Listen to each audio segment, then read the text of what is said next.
Hi, everyone. Welcome to Hearts Touched, your haven for heartwarming and thrilling life stories.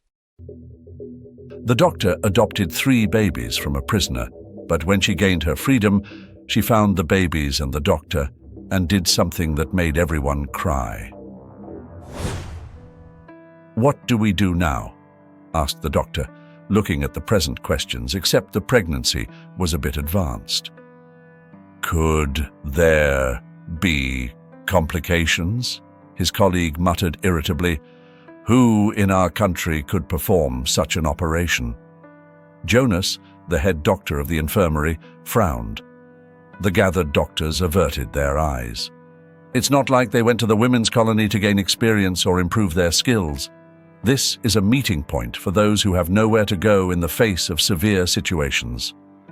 Jonas seemed completely out of place compared to the others present in the infirmary, elegant, with a straight and confident face.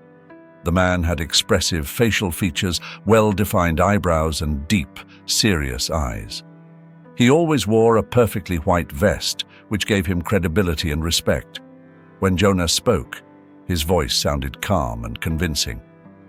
He had a clear mind and always found the right arguments. He was also a good listener, despite his busy schedule. He always remained friendly and attentive to his patients. He knew how to comfort and give hope for recovery. Therefore, no one understood what a man like him was doing in such a remote place. "I would have done it myself. It's not my specialty," Jonas murmured, twirling a pen in his hands. Ideally, the prisoner should be taken to a civilian hospital where a professional would take care of her. But, as usual, at the most crucial moment, the only transportation was out of service. The ambulance, at least minimally equipped to transport bedridden patients, didn't work. And taking a pregnant woman in a regular car was risky. The maintenance person hadn't taken care of the car in time, and there were no spare parts. "So, what are we going to do?" Matthias's voice was heard. The director entered the infirmary, casting a severe eye on everyone.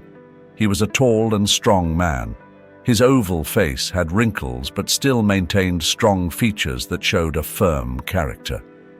Matthias never abandoned his black uniform, which highlighted his power and authority.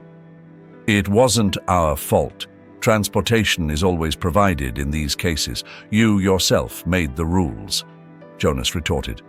"Oh, I understand. We are not going to blame each other.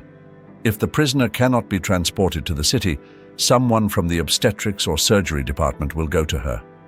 "Do you think they would do that?" Jonas asked. "They don't have much choice." The news reached the city hospital and was not well received. The staff was already overwhelmed. The corridors were full, and now it was necessary to make a specialist available for an entire day, interrupting public service. The chief doctor, irritated, asked, "Couldn't we have been informed earlier?" She knew she wouldn't handle it alone. Are these people outlaws? How should they have been kept all this time near other patients or in a separate room with guards? And how do you suggest performing a C-section in your facilities? The chief doctor replied, "We have rooms with adequate equipment, sterile and appropriate for such procedures, but we don't have specialists. Could we manage without you? And which doctor would agree to work at your institution?" The chief doctor responded, irritated. "During the operation, we'll provide guards. I need an hour to coordinate," the doctor said. Matthias responded, "Half an hour," and disconnected. "You will tell me what to do," the doctor shouted over the phone. The director's way of speaking made him irritated. The direct employee didn't want to make concessions, didn't think about others' difficulties. It would be necessary not only to remove a specialist from his patients, but also to provide daily transportation for special conditions. A single trip required so much bureaucracy that just thinking about it was exhausting. And God forbid, if something happened, they would have to pay insurance for the injured. At that moment, the image of the detestable employee who had already caused many problems, crossed the chief doctor's mind. The most problematic surgeon they had was the kind of person they could put in this situation, who could be useful or a disaster. If the fool got hurt and went on medical leave, it would be another issue. And if he resigned after such an adventure, it would be a dream. The chief doctor then sighed and smiled slightly. It would be great to teach the problem a lesson. Even a car with a private driver could be arranged. "Arnoldo, come here for a minute. I have an important task for you," he murmured, dialing the employee's number. "Yes, it's a very important task, and only you can do it." "Hello," said Matthias. "Don't be condescending," replied the surgeon. Arnoldo, besides being an incompetent surgeon, was a short, bald man.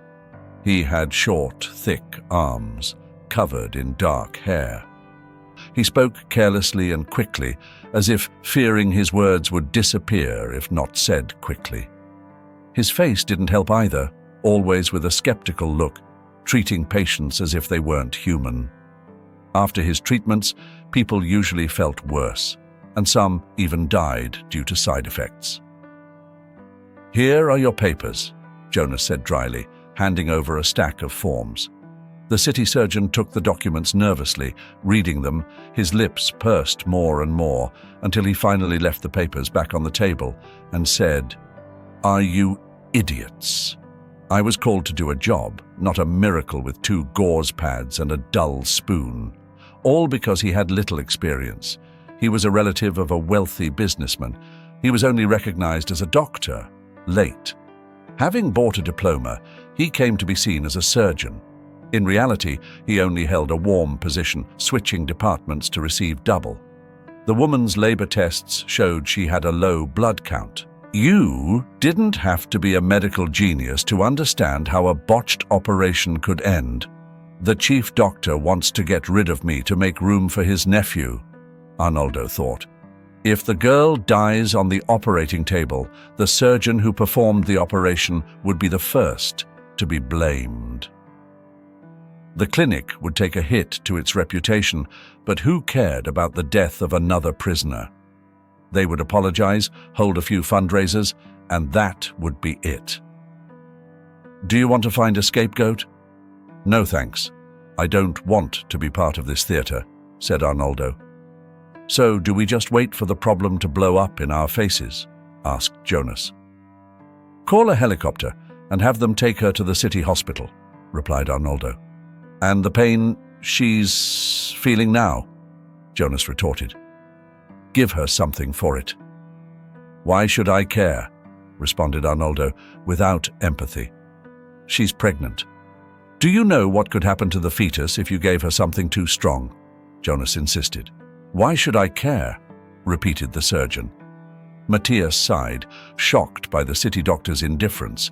He was a cynical man and could be tough when necessary, but the surgeon's indifference was astonishing. Maybe he could be pressured to do his job, thought Matthias. How long would that have taken?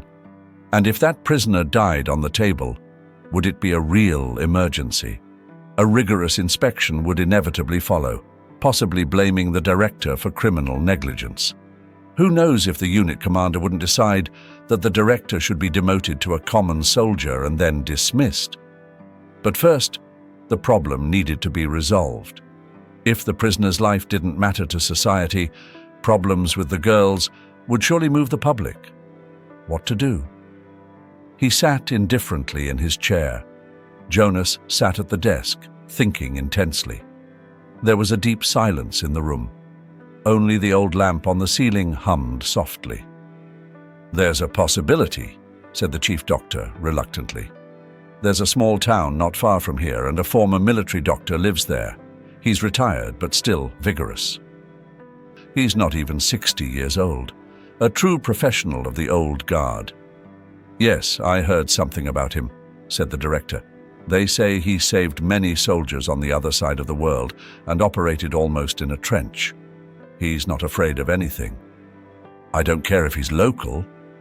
"I don't care," responded Arnoldo, the city surgeon. He didn't care. It was very unpleasant. He knew he had a success rate of about 99%, Jonas said quietly. "Maybe that's the doctor," replied the director. "Let's see if we can bring him here, and maybe he's already been called." Seeing the car with the colony officials at the door, a medium-height man with silver hair and moustache approached. He had a lean build, an attractive and expressive face. His blue eyes radiated calm and confidence. Glauber kept his back straight as if he were always ready for action. His face had a soft smile that showed his kindness and sensitivity. The man's appearance was a combination of austerity and delicacy. He still wore a military tunic with stars on his shoulder. Despite his age, his clothes seemed impeccable.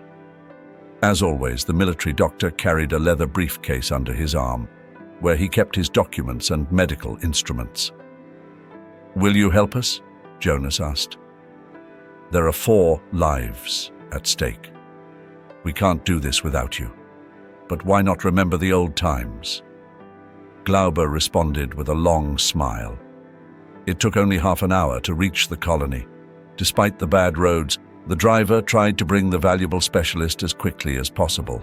When they arrived, the military doctor was immediately taken to the medical unit to dress in clean clothes and was then sent straight to the infirmary.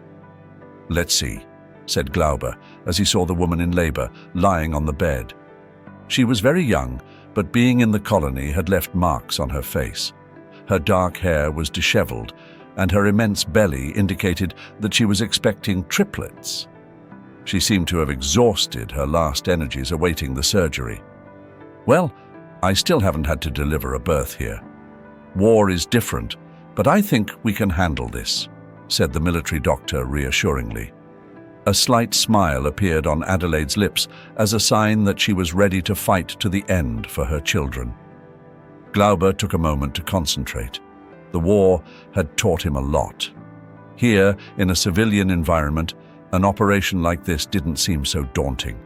With a sigh, Glauber assessed what would be necessary for a cesarean.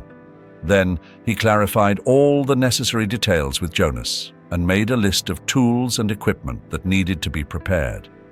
Then he briefly told the team what should be done, only under his command, ensuring he was completely ready. Glauber nodded and ordered Adelaide to be prepared for the procedure. "Well, my dear, we'll do this calmly," said the man, gently touching the future mother's hand. "Yes," she replied weakly. "Perfect," said the military doctor. His smile conveyed to her a calm and reassuring expression, so necessary at that moment. "Let's begin." Glauber, slowly but confidently, began the procedure, consulting with the other doctors at every step. The process wasn't quick, but in the end, the 3 babies were born without complications. It was a bit embarrassing. After all, for the first time, the military doctor did all the necessary exams, ensuring that the girls were completely healthy. Only then did he announce the end of the operation. "Congratulations, Mum. Now you have 3 healthy babies." Glauber smiled. "Thank you." She sighed, finally managing to relax and fall into a deep sleep. She needed time to regain her strength. "You're a real hero," said Jonas, meeting the military doctor at the room's exit. "I'm just doing my job," the man responded with a shrug. "What do you have there?" "These are some things from the analyst," the hospital chief replied, showing a transparent bag. In the bottom of it, a large golden cross shone. The doctor looked closely and was amazed. The decoration was clearly handmade, with a very beautiful pattern visible even through the bag. A rare piece. And Glauber was certain he had seen it on someone else before.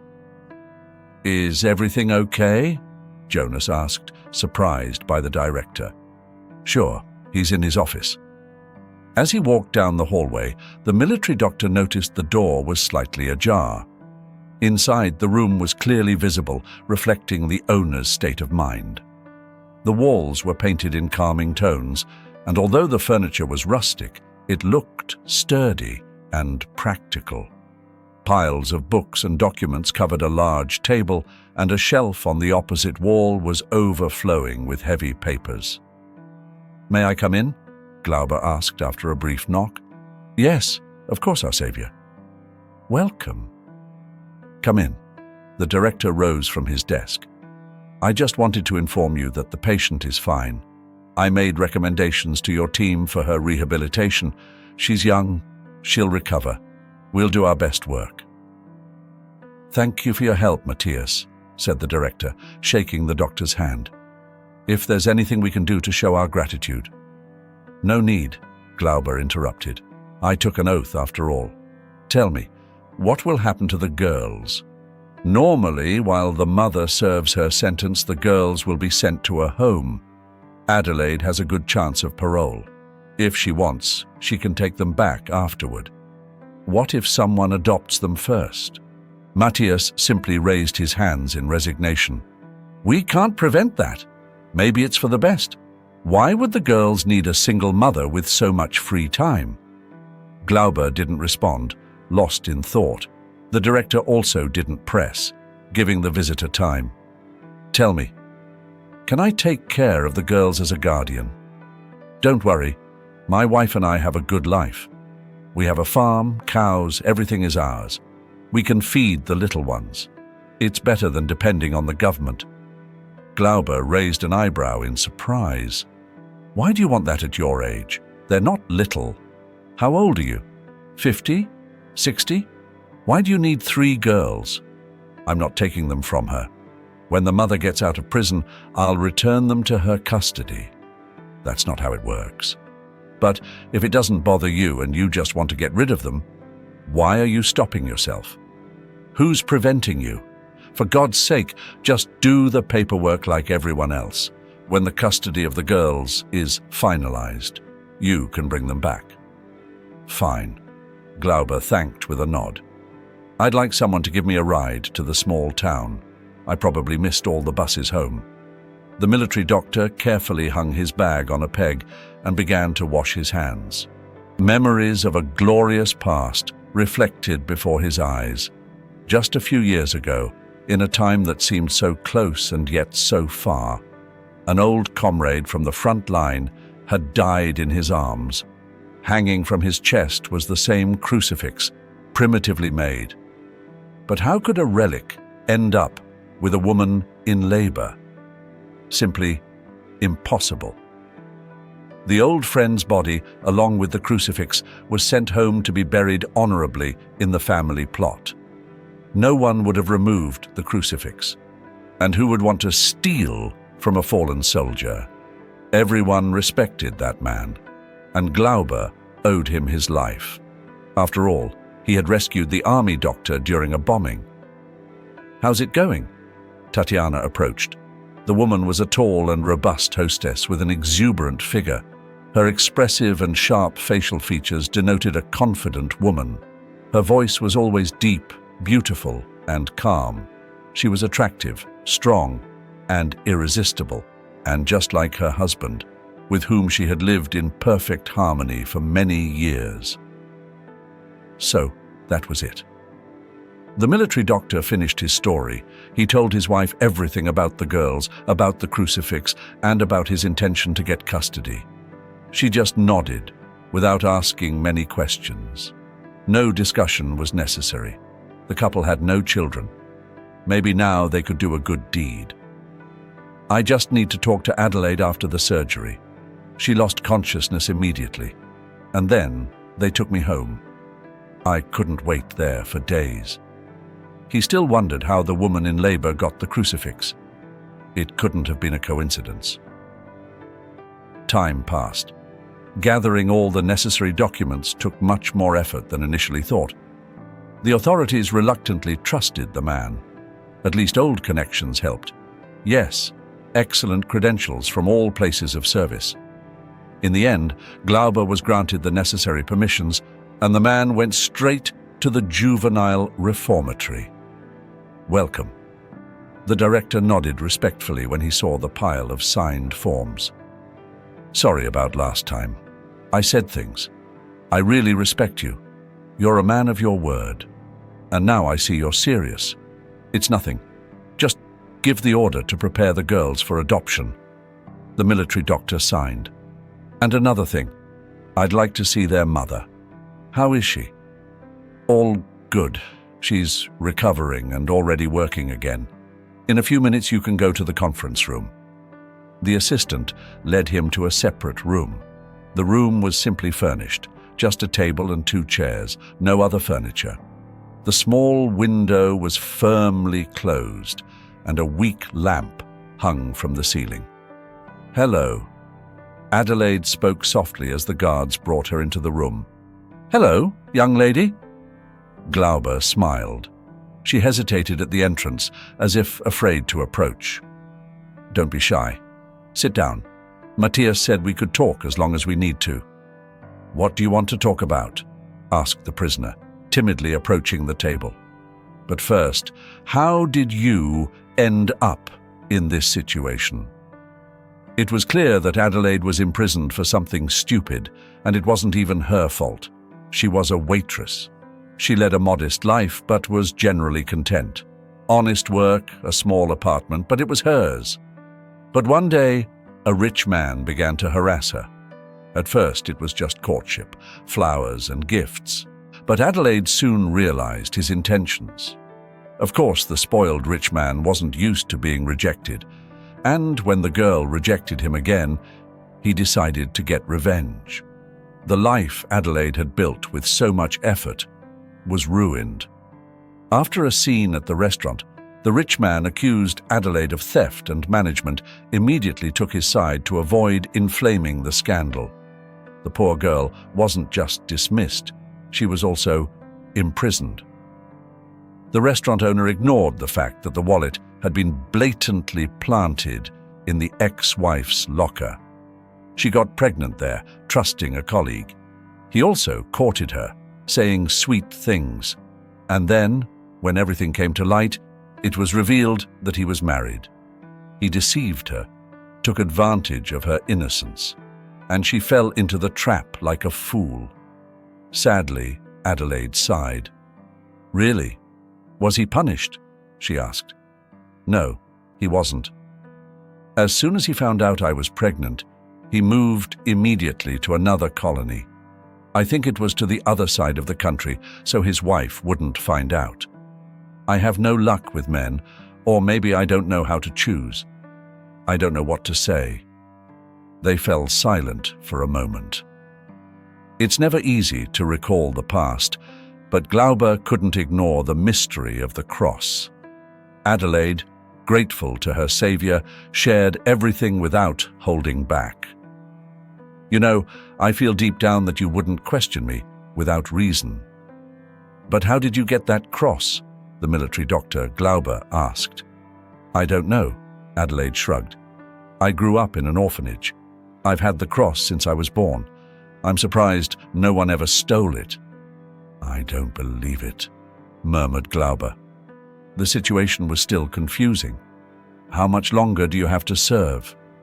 "Not much, especially since I qualify for parole as a mother of many children. I'll be free soon." "Don't worry. When they get out, they'll be under my care. I'll take care of them." "Really?" Adelaide exclaimed, surprised. "Yes, everything is set. I'll take them today." "Thank you. I was so worried about them. They're just babies and I don't even have milk. No one in the colony would buy powdered milk for them. I'll send you a letter and money for the trip. There's a direct bus to the small town." "Thanks. I'll pay you back for the groceries. I'll work for it. Don't doubt it." "Not everything is measured in money. Strangely, you remind me of someone. That's why I'm helping." "I owe him a debt," the doctor replied, remembering his deceased comrade. "Thank you. Still." Everything went as planned by Glauber. Adelaide was freed and he took the girls from the orphanage without any issues. The girls immediately bonded with Glauber as if they were his own. Tatiana was also happy with the new additions to the family. She always dreamed of having children, At Dr. Matthias's request, she facilitated the parole, and within a year, Adelaide finished serving her sentence. She knew from the letters that the girls were well. The military doctor even sent some photos of the little ones who looked happy and comfortable in their new home. Now, the young mother could finally see them in person. After all, Tatiana insisted that she stay with them for a while until she got back on her feet. "Really, I don't want to be a burden." "You've done so much already," Adelaide said, having few belongings since she was imprisoned at the restaurant. They didn't let her take anything. "Don't worry. Everything is ready for the baby's arrival, and we're already like a family.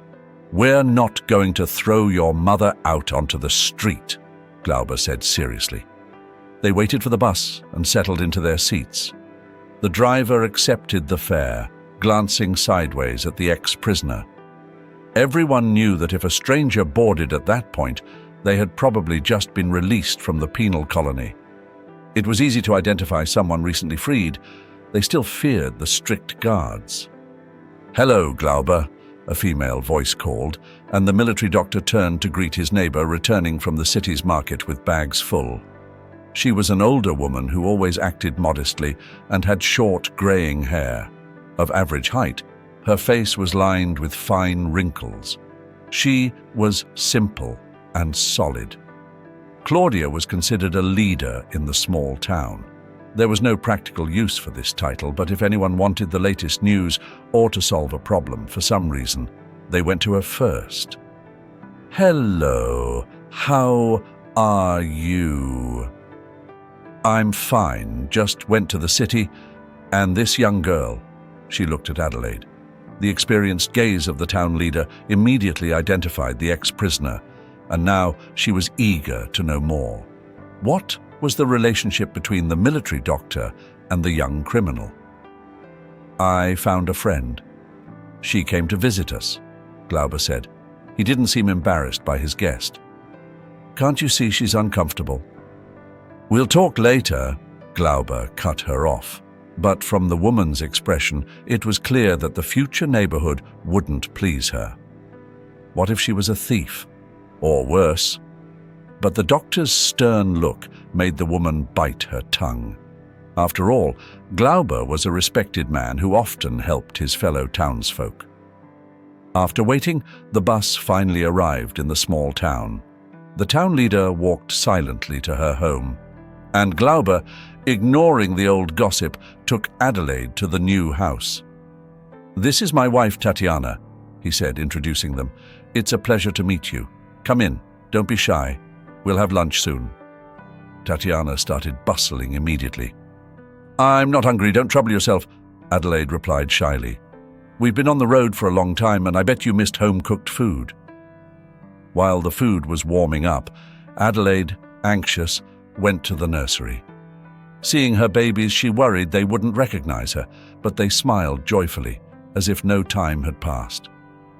"Hello, my loves," she said, relieved. "They started walking early," Glauber commented.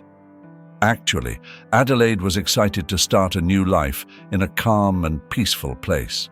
A new opportunity seemed to await her. Finally, she could free herself from the past. Glauber's house was big, and the owners warmly welcomed the young mother and her children. Adelaide, being modest, hard-working, and intelligent, soon began to adapt, helping Tatiana with the household chores and looking for a job. However, it wasn't easy. No one wanted to hire a former prisoner, especially one with a reputation for theft. She tried to explain the truth to potential employers, but no one would listen.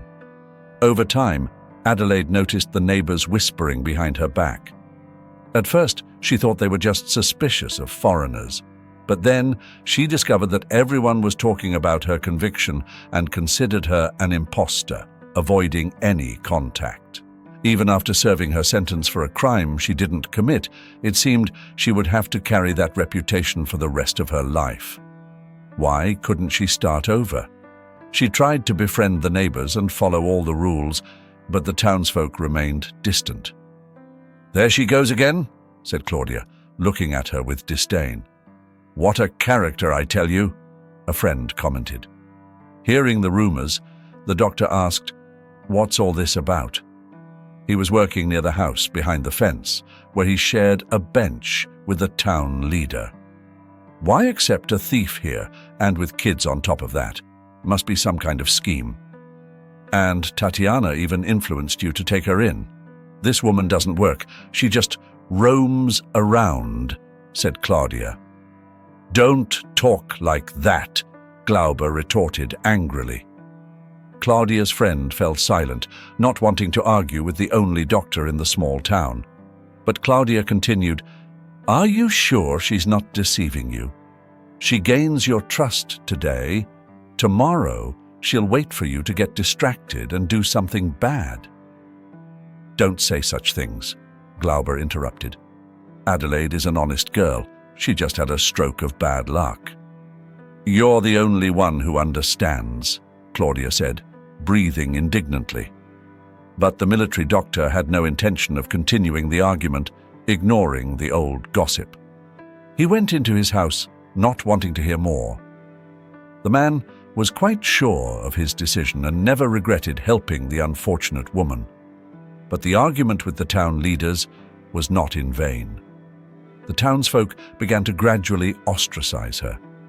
When they saw her, they would attribute the disappearance of things to her and simply ignore her. Feeling insulted, Claudia constantly spread rumors, which quickly became a town matter. Adelaide, feeling all that pressure, grew sadder every day. Life was not easy for her. The apartment she was supposed to receive from the orphanage had been sold to the United States. Her only refuge was Glauber's house. If it weren't for the girls, she might have left, but the idea of going to an unknown place with 3 little ones in her arms was terrifying. The military doctor was also uneasy. For Adelaide, he tried to support her in every way, advising her to ignore the rumors. But he knew his words had little effect on the situation. He tried to talk with the townsfolk, but that only intensified their antipathy towards Adelaide. Finally, after another episode of hostility, Adelaide, with tears in her eyes, decided to flee, leaving everything behind. Without saying anything to the owners, she left. It was unbearable for her to continue in the small town. Fleeing with the girls wasn't easy, but she went ahead despite the suspicious eyes of the townsfolk. "She's leaving, isn't she?" Claudia shouted, seeing Adelaide's bags with accumulated frustration. "What did I ever do to you? Why so much hostility towards me?" Claudia replied, "People like you will never have anything good in life. You even turned our doctor against us. You should have stayed in your city." Adelaide opened her mouth to respond, but realized it wasn't worth arguing with Claudia. She knew the woman would never understand, no matter how much she tried to explain. Adelaide just sighed and continued on her way. However, upon reaching the road, her spirits lifted. There were always people ready to criticize her, but that shouldn't stop her. She arrived at a bus stop. After about half an hour, an expensive car approached. Remembering her past with a wealthy man, Adelaide hesitated, but with the children crying, she signaled for the car. "Hello, can you give me a ride to the city?" she asked the driver, an attractive man. "Sure, get in," he responded with a smile. "I have children and not much money," she said, searching her bag. A chain with a crucifix slipped from her chest. "Oops," Adelaide said, adjusting the crucifix, but the rich man interrupted, staring intently at the crucifix and showing an identical one on his neck. "Where did you get that?" he asked. Adelaide replied, "I think my mother gave it to me before leaving me at the orphanage. I don't know why, but I want to believe she couldn't have done it any other way." "I understand," said Adelaide, wrinkling her nose, and for some reason she began to tell her story. The driver opened the door for her, and as she sat in the car, He listened attentively while enjoying the warmth. The girls fell asleep immediately. She told how she ended up in prison, got pregnant, and later met Glauber. She wanted to start a new life, but couldn't settle in the small town. Adelaide didn't know why she was telling everything to the first man she met. Apparently, the accumulated sadness needed an outlet, and the man was a good listener. "And where are we heading now?" she asked. His name was Valdemar, and he was passing through the town almost by chance. "I don't know, but I can't stay there," Adelaide decided. "Then let's not take the shortcut. Let's go to your doctor. I want to discuss something with him." Returning to the small town was hard, but Valdemar insisted. The girls were tired, and escaping without a destination no longer seemed so tempting. After all, what would she do in the city? No job, no home, money was scarce, and she had 3 babies in her arms. They went straight to Glauber's house. The doctor and Tatiana immediately came out, running to the car, looking suspiciously at Valdemar. "Hello? Welcome, Valdemar. I have your lost things, and I have another question." Carefully, Valdemar showed a crucifix that was on his shirt. The doctor's eyebrows rose, his expression softened. A crucifix with a young mother, but a second crucifix with a stranger found on the road. Could there be such coincidences? "How did you get this?" Glauber asked. "It's a long story," Valdemar replied. "Come on, come in," said Tatiana, taking the initiative. She picked up the girls and called Adelaide, indicating Valdemar to enter. But Claudia's irritated voice was heard. Watching the scene from the porch, Adelaide's arrival did not please her. The sight of the luxurious car aroused her curiosity and envy. Everyone gathered in the living room, which welcomed Adelaide and her children. Tatiana took care of the guests, serving hot tea. Valdemar observed the humble house, everyone in silence. The doctor spoke to get their attention. "The first time I saw a crucifix like this was with a comrade on the battlefront," he began. Valdemar listened attentively to Glauber's story, but when the doctor mentioned the death of a friend, it seemed that Valdemar hid a secret hope that ultimately did not materialize. After hearing the host, he sighed and took out the crucifix again. "The story, as I said, is long and confusing. Even I don't understand it well." Hesitating on how to start, he said, "There were 3 of us, me, my older brother Arthur, and our sister Rose. When we were very young, we were left at an orphanage." Valdemar began to recount how difficult it was to grow up in those early years. The doctor's battlefront friend and Adelaide's mother turned out to be Valdemar's siblings, whose parents had abandoned them. But before that, they gave them crucifixes made by the best craftsmen in the city. "We lived in the orphanage for several years, but then there was a fire. Almost all the documents were burned, and all the children were hurriedly scattered. So we all ended up in different parts of the country. The crucifixes remained as a reminder that we once had a family," Valdemar said sadly. The rich man firmly believed that the crucifixes were given to them for a reason. Their parents had specially ordered them, giving them to their children as a farewell gift so they could always find each other. The man never forgot and kept the crucifix. Once he achieved a stable position in life, he began searching for clues about his lost relatives. However, much time had passed. The girls had grown up and gone their separate ways. Despite this, Valdemar managed to find the now deceased retired craftsman who once made the jewelry. The craftsman's son found the wealthy man and revealed the secret of the crucifixes. It turned out that our father had commissioned the crucifixes in memory of his wife, our mother, who had died during childbirth. He never wanted to abandon us. He loved us wholeheartedly, but was forced to flee abroad, hiding from the authorities' persecution. It was a complex story. Our family was wealthy, and someone made an anonymous report against us.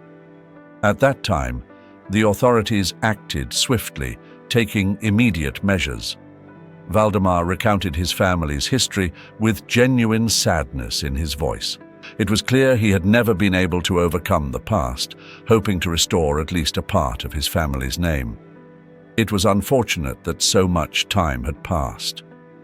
According to Glauber, the eldest brother was dead. Adelaide's sister was also missing. "So, it seems that out of the entire family, you're the only one I have," said the wealthy man, smiling sadly and holding Adelaide's hand. "Everything is in its place now, and there's room for me in this house. Don't worry. I'll provide everything you need and won't let anyone harm you," he said. "Don't be silly," replied Adelaide, embarrassed. "At least let me, in my old age, stay with my family. I never had a wife or children. I never knew my niece, and now she'll be the only blood relative." "How will we divide the grandchildren?" Tatiana asked from the kitchen. "And they're like family to us now too. Come visit us anytime, and in the summer we'll send them out of the city to enjoy nature." Valdemar smiled as he said this. Glauber's face softened. Frankly, he was worried if the wealthy man would allow them to see the girls they loved sincerely. But Valdemar gave the impression of being understanding and kind, entrusting the loved ones to their care. In the end, everything truly fell into place. Gathering her simple belongings, Adelaide left for the city with her uncle. Fortunately, he lived nearby. The wealthy man loved his niece and her children deeply, caring for them and providing everything they needed through his connections. The man discovered that he had falsely accused Adelaide in the restaurant and forced him to confess what he had done. Although time couldn't be reversed, at least the family's good name was cleared of the stigma that the poor girl never deserved in any way. Life was beginning to reorganize. "It's been a long time since the last visit," said Tatiana, looking out the window. "It was just last week," Glauber countered. "Do you think it's easy to come and go with 3 girls?" "I understand your wishes. I wouldn't let them go anywhere," sighed his wife. "You're very loving, even though it doesn't seem so." The man smiled. "Everything is fine with us. Don't be greedy," said Glauber. He was indescribably happy to have his family close, and even happier to be able to give to an old front-line friend whose niece had saved him, even though he had found her by chance after all these years. One day, Adelaide went for a walk with the little ones in the park near their home. They lived in a very pleasant green neighborhood that was fenced off thanks to Valdemar's efforts. The wealthy man always dreamed that his descendants would walk the streets he had nurtured with his own hands. Anna tried to leave home more frequently to spend quiet and relaxing moments with her children outdoors, quickly getting used to the countryside. She could no longer live without the birdsong, the fragrance of the flowers. At the same time, a young man stopped in the park for his lunch break, choosing a common bench in the shade of the trees. The young man had seen her there several times and began to take an interest in the beautiful stranger. She seemed pleasant in a peculiar way, different from all the other people in the park, probably very kind and nice for this city so focused on money. Their paths strangely crossed when Adelaide, pushing a stroller in front of her with the 3 children, approached the bench, looking at the ground covered with leaves. "Hi," said Rodrigo, smiling. Adelaide was a bit startled, surprised by the attention, but decided to respond with the same friendly smile. "Hi, how are you?" It wasn't the first time she had also noticed the handsome young man working at a nearby office. He seemed young, energetic, of medium height. His clean, cheerful face gave him an almost youthful appearance, in the good sense of the word. There was a subtlety in his green eyes, and his smile attracted the attention of those nearby. Rodrigo stood out from the others with his black, always fragrant hair. His office attire, consisting of a shirt and dark pants, favorably complemented his image, making the young man even more attractive. Occasionally, Adelaide noticed the young man's eyes and responded with light smiles. She began to think more and more about how reliable and friendly this man could be. "Would you like to keep me company? I'm tired of eating alone." Rodrigo pointed to his sandwiches and a cup of coffee. "We are many, and sometimes we can even be noisy." Adelaide smiled affectionately, looking at her little ones. "That's fine. Children are the flowers of life," he replied. She sat on the bench, and they both started talking about various topics, feeling a mutual sympathy. Adelaide talked about her life with her children, and Rodrigo shared about his work and hobbies. Nearly an hour passed. "Unfortunately, I have to go. I hope to see you tomorrow," said Rodrigo as he stood up. "It was a pleasure meeting you." They said their goodbyes, and the young mother returned home, feeling that the casual conversation had awakened a long-forgotten feeling in her soul. She didn't want to part with Rodrigo, so she decided to meet him at the same time the next day, and their walks continued for several weeks, until finally, Rodrigo invited her on a proper date. They agreed to meet the following week at a cozy restaurant near her uncle's new home. "Before things get serious, I want you to know I have children, and I'll never abandon them, no matter what happens," Adelaide warned. "I've told you before, children are the flowers of life. How could I not love someone as special as you?" Rodrigo responded. In the end, Adelaide began to feel that the unexpected companion was the person who understood her. He shared her thoughts and feelings. Rodrigo, in turn, was happy to have finally found a sincere woman, not obsessed only with material things. He was genuinely happy and even managed to love her little rascals sincerely, with whom the young mother was practically inseparable. Thus began the love between them. Things started to improve gradually. Adelaide and Rodrigo's life was colored with vibrant hues, smiles, and comfort. They lived each day enjoying each other's company, no longer thinking about the past and unafraid of the future, living happily ever after.